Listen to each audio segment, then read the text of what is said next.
اب اتنے سوالات ہوئے ہیں کہ آپ مجھے یاد نہیں، جو مجھے یاد نہیں۔ آخری آپ کے کلمات ہیں وہ آخری الفاظ تو یہی ہیں کہ آج ثابت ہوتا ہے کہ اس کتاب کو لکھا جانا چاہیے تھا، کیونکہ اس کے بعد اتنے سوال اٹھ رہے ہیں تو آپ اس کو پڑھیں۔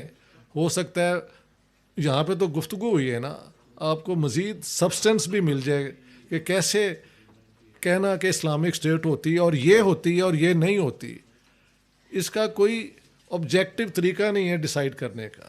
آپ جو چاہیں اس کو قرآن سے بھی لے آئیں، سننا سے بھی لے آئیں اور ایک پوزیشن بنا لیں۔ اسلامک سوشلزم کی بھی جسٹیفیکیشنز ہیں کہ حضرت عمر نے کہا کہ سیریا میں جب یہ کہ عربوں کو یہ زمین نہیں ملے گی، کسانوں کے پاس رہنی چاہیے، لیکن دوسرے جو ہیں مودودی اور یہ امام قاضی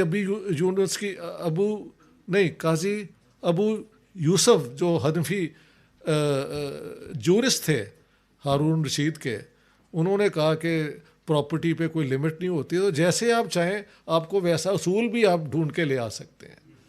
سو دس از دا پرابلم آف میکنگ، یہ ایک وین قسم کی وہ ہے، ہم پھنسے ہوئے ہیں کیونکہ برایا تو انہوں نے مسلمانوں کے لیے ملک ہے نا، اتفاق سے یہاں پہ غیر مسلم بھی ہیں اور کچھ مسلمانوں پہ بھی ہمیں شک ہے، شیعہ سنی ہے، سنی مسلمان ہے یا شیعہ مسلمان ہے۔ سو دس ول نیور بی ریزالوڈ کیونکہ اس کا کوئی طریقہ نہیں ہے۔